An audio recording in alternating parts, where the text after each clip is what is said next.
Good afternoon and welcome to this press briefing on APEC Policy Partnership on Food Security.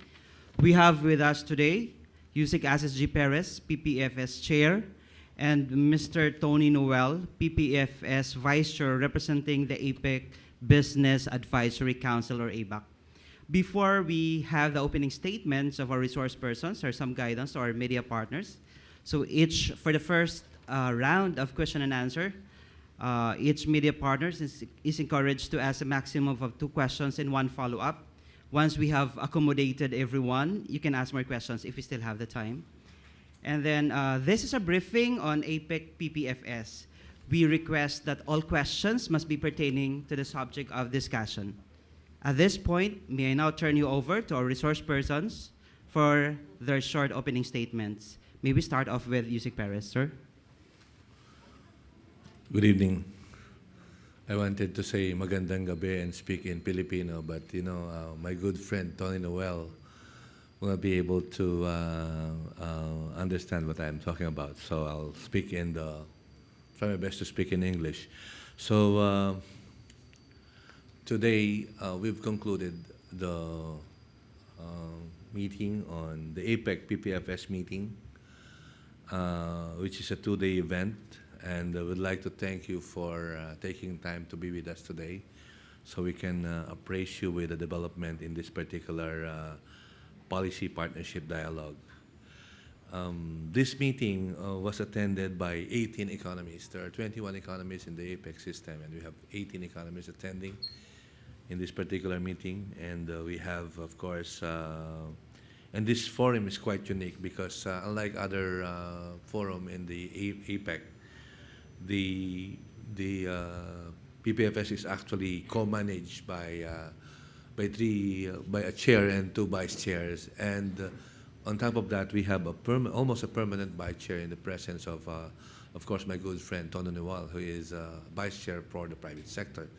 He's representing the ABAC Advisory Council, and he's always the vice chair of the PPFS, and he has what I like to say, the historical information on how this PPFS was developed, what were the reasons for its development, and what has been the accomplishment so far. So thank you for coming, and we'll turn the microphone over to my good friend Tony for his opening statement. Tony? Well, thank you, Undersecretary Perez, our chairman. Has been doing a very good job this year, and good evening to all of you. It's great to be here in the Philippines again. I've been many times to your beautiful country. My first time to Iloilo, so that's something new for me. As the chairman said, we have completed 2 days of very active discussion, and it's been a very dynamic and very vigorous meeting about a very important issue, the issue of food security. And the issue of food security in the region, not least for the Philippines, is a very big issue. It's in fact an increasing issue as the population, of course, of the planet grows very significantly through until 2050, where we project that we will have probably more than 10 billion people to feed on this planet. And of course, a very significant number of those people are in the Asia-Pacific region. So we have significant challenges on our hands.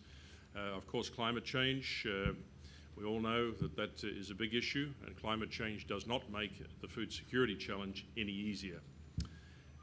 We've discussed many things, and we will answer your questions about those. As a private sector person here in these meetings, you can understand that I am advocating very strongly for a big role for the private sector in the issue of food security. The APEC Business Advisory Council, or ABAC, firmly believes that unless you have the private sector very well engaged, you don't achieve food security, because ultimately our very capable bureaucrats and officials can make all the right policies, but you need the private sector and the investment of the private sector to activate many of those policies to make sure that food gets from your small fisher folk and your small farmers through to the markets of the Philippines, the markets of the world. So that's what we've been very focused on, and I think we've made great progress here in the last couple of days. We've had, as Chairman Perez said, we've had 18 economies represented, a lot of people coming, which is not always what we get in some of the more difficult locations in Asia Pacific. I'll leave it at that, and we look forward to answering your questions. Thank you. Thank you, sir. We'll now have the question and answer session. Apologies, I'm not from Iloilo City, and as much as I would like to, I cannot introduce our media friends by their name. So just introduce yourselves and your organization. Thank you. Anyone who wants to start a ball rolling? Yes, ma'am.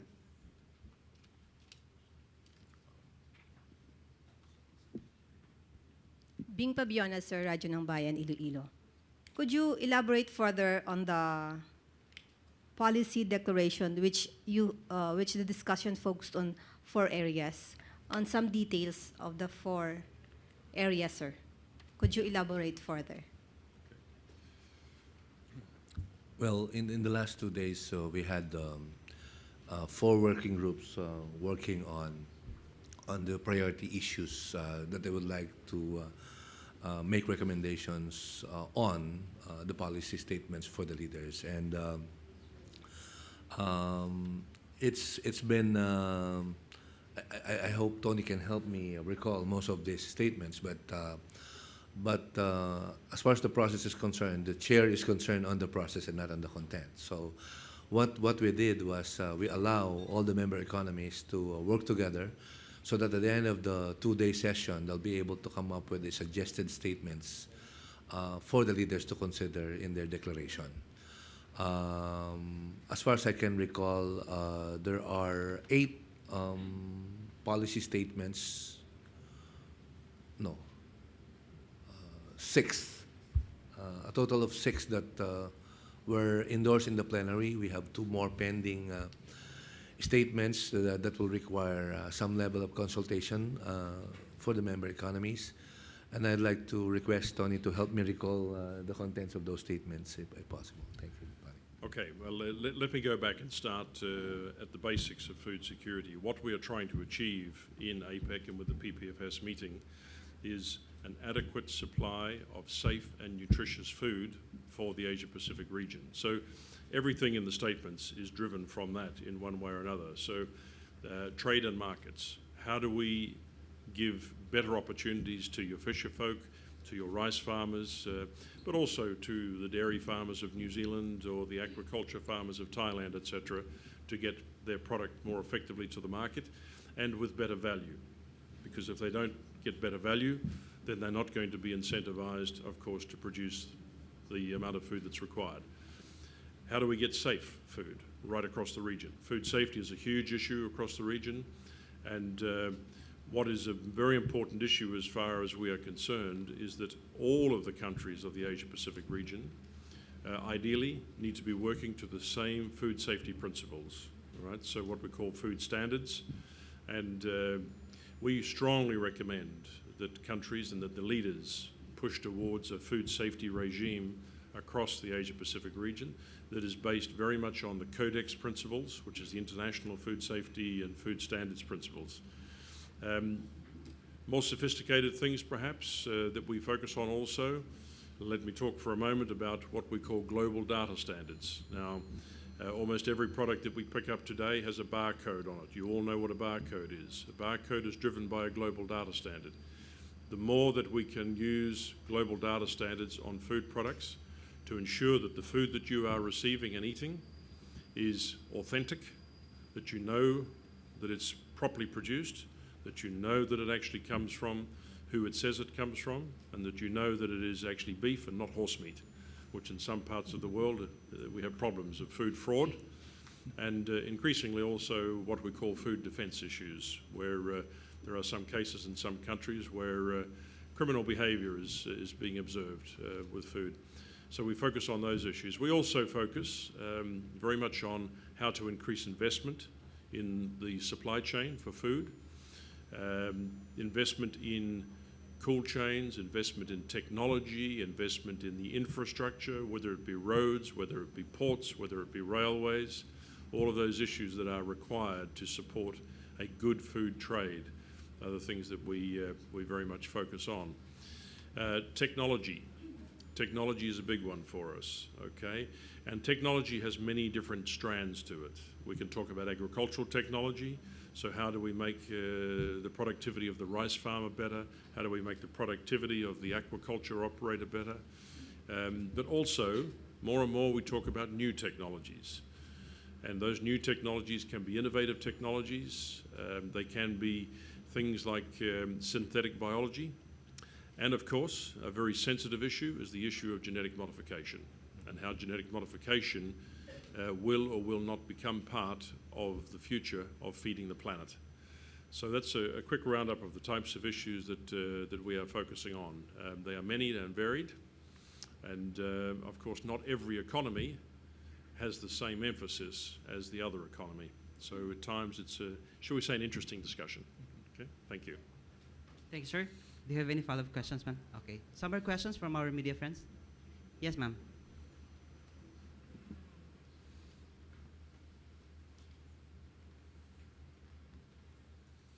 Good evening, Lilibeth French from PIA.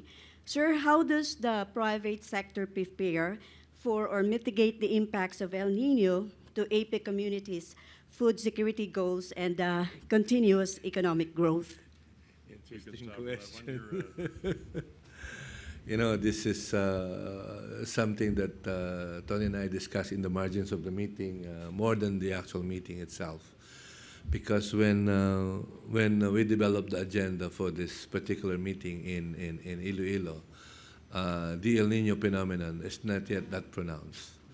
And so the idea really is, if I may answer in terms of the PPFS is likely to take that on seriously in the agenda for next year, because increasingly there is now a consensus that climate or climate-related impacts is something that really threatens food security, not only in the Philippines but the entire region. But as I said, this is more or less discussed in the margins. This was never part of the agenda, but we did some discussions, and this was started primarily by Tony because of the observation that really this El Nino phenomenon is affecting not just the crops but also the fisheries as well. Tony? Thank you. Yes, I would just continue on that theme there. I think there are two aspects to, shall we say, the climate issue at the moment. There is the natural aspect to the climate, and that is the El Nino effect that we are seeing in the Western Pacific this year. But also, of course, it is affecting our friends in Peru, for example, all right, where they have some difficult climate issues there based on the El Nino effect. In my own country, New Zealand, we are already starting to feel the impact of El Nino. What that will mean for my small country is a lot more rain will fall in the west of the country. So we will have flooding and all those issues there in our summer. In the east of our country, it will be very dry. And therefore you will have a drought condition. And we are a big dairy producer in New Zealand, so that's quite a difficult issue for us to manage. But in addition to that natural effect of El Nino versus La Nina, we have to also recognize the future impact of climate change. And that is becoming more and more part of our thinking, and it will be more and more part of our future debate and future discussion. Because as our temperatures climb, you can imagine here in the Philippines, if your temperature goes up by 2 or 3 degrees, what that does. You can imagine in a country like New Zealand that is more southern, that an increase of 1 to 2 degrees is a very significant increase. It can kill some crops or can create advantage as well. We should not forget that, because the ability to grow horticultural product will probably increase in some respects as the heat rises. But the ability to maybe run a dairy industry will be in some way impacted negatively. So yes, this is a very important issue to us, but we don't have all the answers, I'm afraid. Okay. Thank you, sir. Any follow-up question, ma'am, before we leave that question? Okay na po. Yes. Yes, ma'am.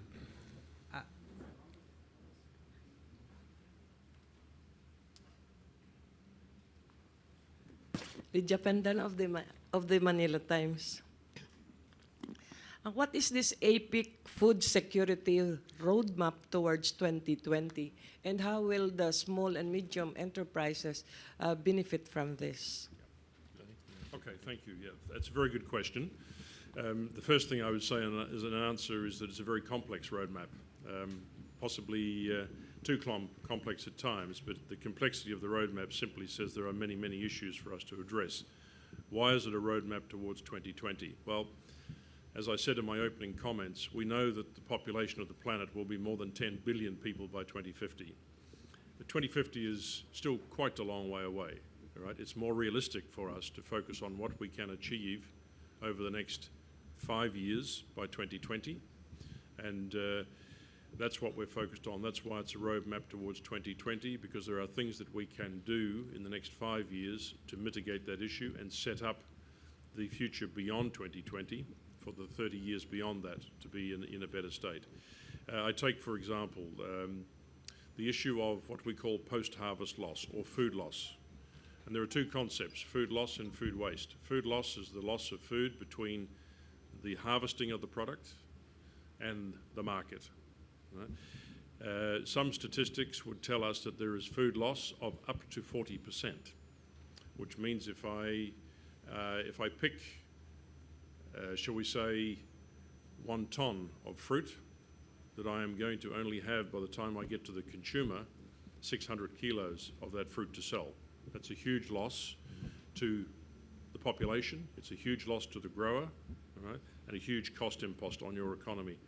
So what we're doing as an example to address that, and it's a short-term issue that we can address very effectively, is something that we're all very familiar with. It's called refrigeration. But surprisingly, particularly in the developing countries of Asia Pacific, the cool chain or the cold chain, whichever way you'd like to look at that, is not well developed, and that's one of the major reasons that we lose fish and we lose fruit and we lose dairy product, etc., through that chain. So that's something that we are very actively working on, is the dissemination of cool chain technology and encouraging the investment in cool chain infrastructure. Right? So those are the types of issues, and that's why we are focused. We have a map, roadmap, as we say, of many, many issues that need to be addressed by 2020 and beyond. Thank you. Thank you. Thank you, sir. Yes, ma'am.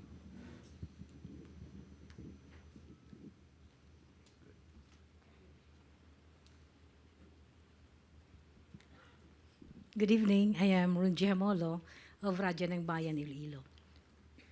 In the Philippines, we observe certain limitations, say, to fishing. Can we also expect the same to other member economies? Certain limits, especially when we hear of some encroachment to the Philippine waters? If so, what are these? Okay, if I could answer that question, views on that as well. Over the next 2 days, we will have another meeting that starts tomorrow, which is the high-level policy dialogue on food security and the blue economy. Obviously, it's going to be focusing on the blue economy, the ocean. And specifically to answer your question, if I take my own country, New Zealand, as an example, we have one of the largest, in fact, the 4th largest fishery in the world, okay? Because we are an island nation which is quite long in the Southern Ocean, and we are completely surrounded by an oceanic condition that gives us a very, very large fishing area. If I look back 20, 25 years ago, I used to live in a city beside the ocean, and when I look out at night to the ocean, to the horizon, it was like another city was on the horizon. What was that? It was actually Taiwanese squid boats, and with the arc lights on the squid boats. And the problem for a very small nation like ours is we don't have a big navy. It's very difficult for us to police that sort of situation. So our ocean was being depleted rapidly by many countries coming and not only taking squid, but taking pelagic fish, taking bottom fish, etc. However, what we have done is make sure that our economic limit is secure, and I think that's what you have to do. You have to have the the force effectively in place, whether that be Air Force. What we did was invested in Orion aircraft. Those Orion aircraft are always in the air, monitoring who is fishing where around the country. But also we put in place a very strong quota management system. Now that quota management system covers 105 different species in the New Zealand Ocean, And fishing companies or fisher folk have to actually buy quota, right? So when they buy quota, that allows them to catch a certain amount of that fish. They have to keep very good records, so you have to have very good administration following that. But that has been very, very effective in rebuilding the stocks of fish in our ocean. So my answer to your question, and it's a challenging answer in a country like the Philippines where you have probably hundreds of thousands of fisher folk, all right, is you have to think about some sort of quota management system so everyone is being equal and fair with each other and not depleting the ocean. And you need to have tough negotiations in international fora with the other countries to make sure they stay outside your economic limit. Okay? Thank you. This is in the context of the country and in the context of our being an international fishing nation. You know, the Philippines is not just fishing here, we're also fishing outside the Philippines. We have over 100 vessels operating in the other parts of the world, including the high seas. So it's important for the Philippines to continue to be responsible in terms of its fishing so that we're able to protect our own waters, at the same time ensure that when our vessels go out of another country's water, they do not violate any of the rules of other countries, and including the high seas. You're right that there is a challenge for us in terms of really monitoring our domain. See, we have 7,100 islands, 36,000 kilometers of coastline, and we have probably of our fisher folk, the number of our fishermen is over 1.8 million individual fishers. So it's a tough challenge for us to even manage our own waters, but our government is trying its best to be able to respond to this particular challenge, especially now that the administration is really focusing on sustainability. You see, part of the 10 points agenda of the president when he came into office is to eliminate all forms of unsustainable resource utilization. That's part of his 10-point agenda because the president believes, and we believe, that all forms of unsustainable resource utilization results into poverty of people. And so there's a lot of effort towards that direction. Worldwide, there is an increasing understanding of the need to collaborate with each other to stop IU fishing. And that's why one of the topics, the incoming meeting, the high-level policy dialogue on blue economy and food security has a lot of discussion relative to sustainability. And of course, by sustainability, we mean increasing the resiliency of our ocean, ensuring that there is protection of biodiversity, at the same time minimizing, by working together, minimizing IU fishing within the APEC economy. Thank you, sir. Thank you, sir. Thank you, ma'am. Any more APEC PPFS related questions? Yes, sir.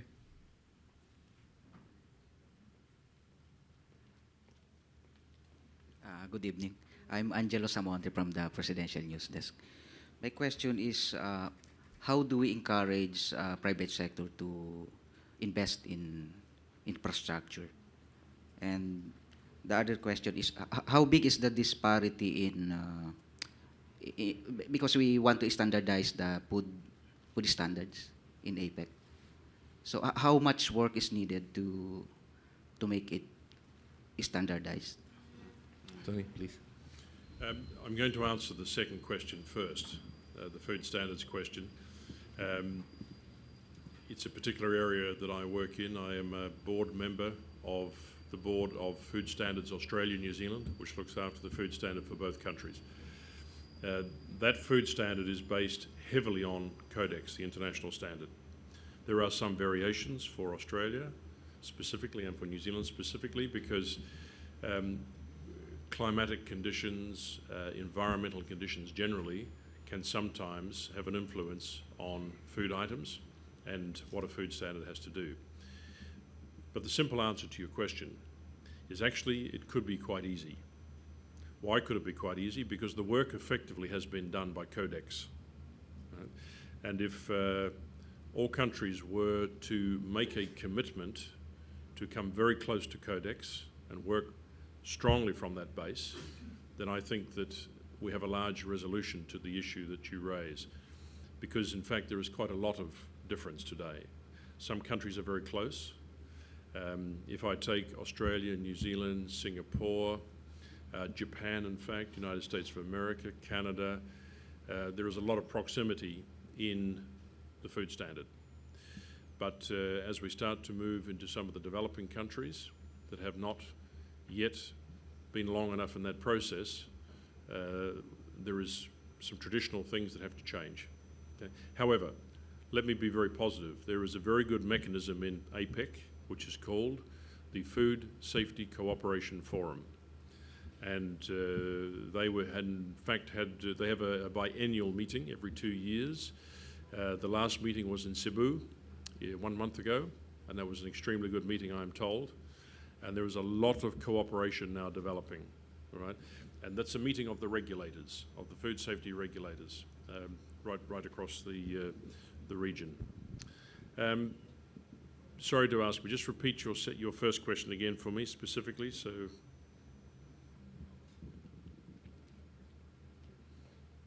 How do we encourage more private sector sector participation in investment, Yep, in okay.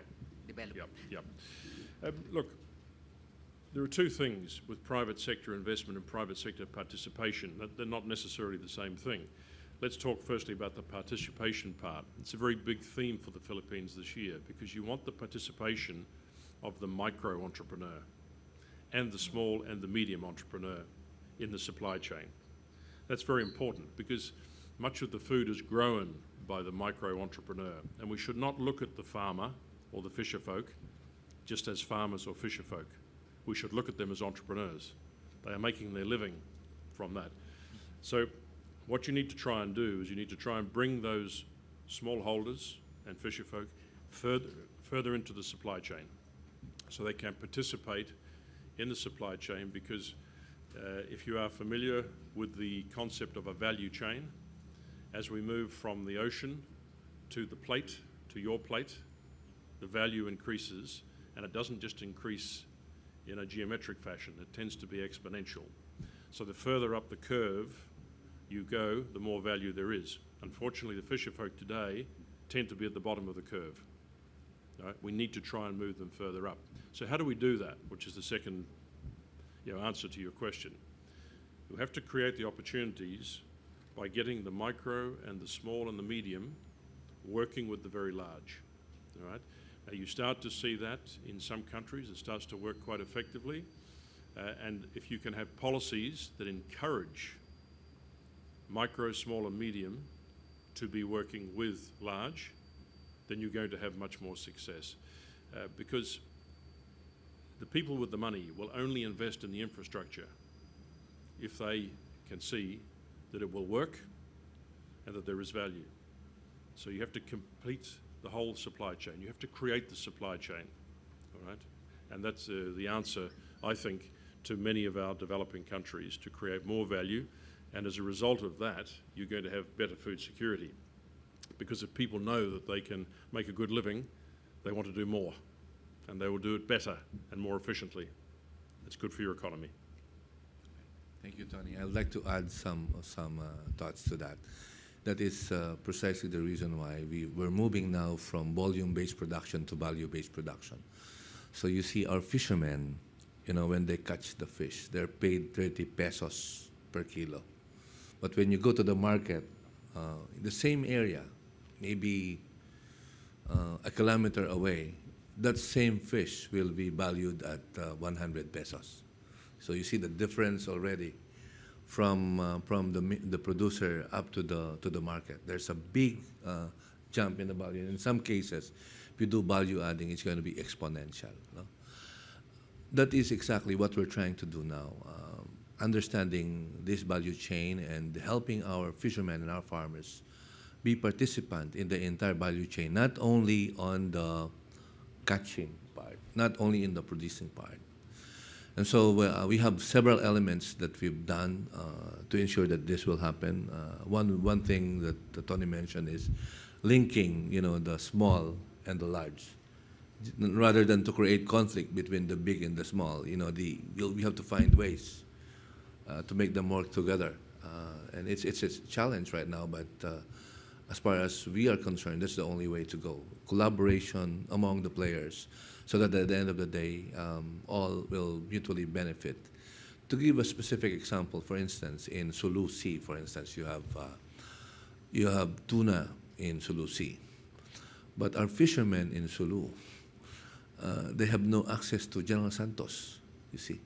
But if we can give them access to the General Santos Peace Port, give them the technology so that eventually the fish that they are producing in Sulu will end up in General Santos, where you have the market, the best market for export, then you can see the change in the value that these fishermen will generate out of the same fish that they produce. So there's so many examples that we can cite, but again, it's really increasing the participation of the producers in the market chain. Yes, sir.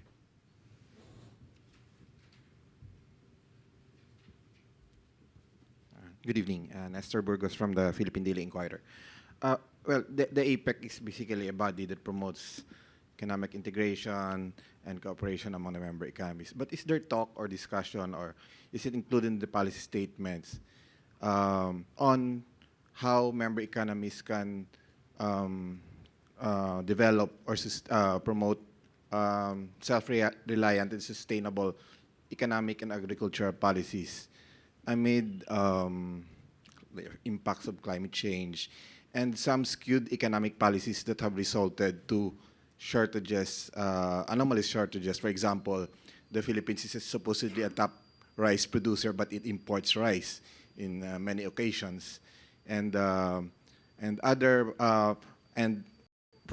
in the agricultural production, because agricultural lands are rapidly being shifted to real estate and commercial use. Is there talk about such problems and issues, and is that included in the policy statements?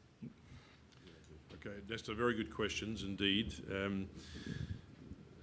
On the last one first, the issue of land that is being acquired for real estate, what we're calling urbanisation of land, that is certainly coming onto our agenda now, because it's becoming a bigger and bigger issue. You can imagine in China, all right, the amount of urbanisation that is occurring there.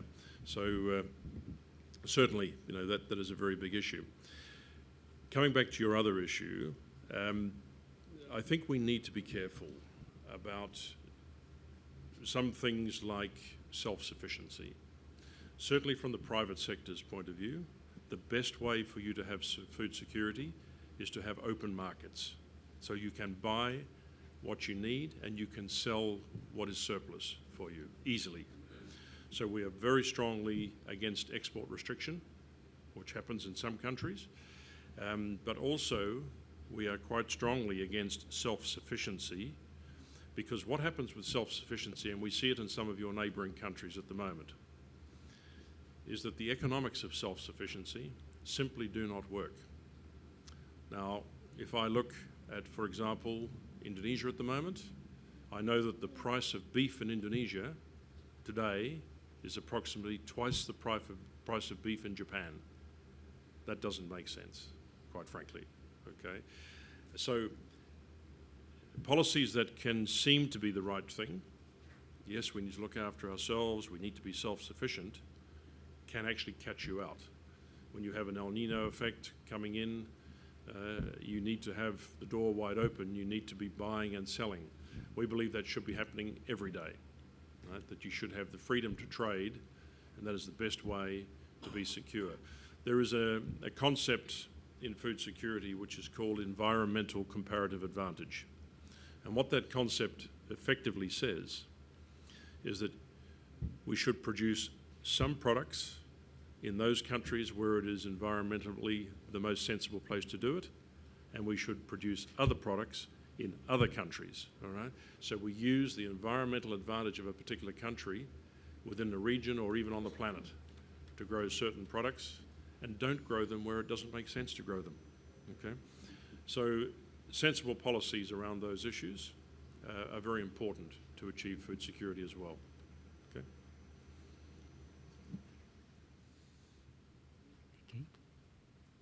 Any more questions from our media friends?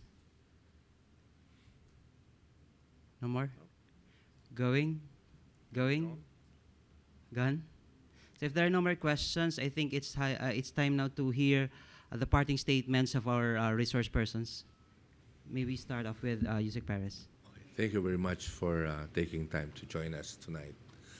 See, the policy dialogue on food security is a very young, relatively young forum in the APEC forum. It's the 5th meeting that we've had. Unlike the other APEC forum where you have maybe 10, 20 years of meetings, it's a very, very young, relatively young fora in the APEC system. The topic that's being discussed is quite not only sensitive in so many ways. You see, there's consider not just sustainability. You don't talk about food security also, but somehow it's aligned with certain political or even philosophical issues. And so the work at the PPFS is never easy. And so it's not uncommon to find differing opinions between economies and member economies on certain particular issues. But the good thing about PPFS in general is that there's a continuing dialogue. And this is what PPFS intends to do, I think, to continue the dialogue. And hopefully somehow, somewhere in the near future, there'll be agreements on many of the issues that we're discussing right now. But overall, I think PPFS has a common goal of ensuring food security for all the members of the APEC region. So, as to how we get there, I think is a thing that we have to discuss more. Yes, absolutely. I think a very important concept as a closing statement, which encompasses much of what we have discussed, is the concept of a systems approach to the problem. What we have seen historically, and it's a large part of the reason why we asked the APEC senior leaders, the APEC leaders, to allow us to form a policy partnership on food security, was that the various components of food security were being broken up and treated individually without coordination with all of the moving parts.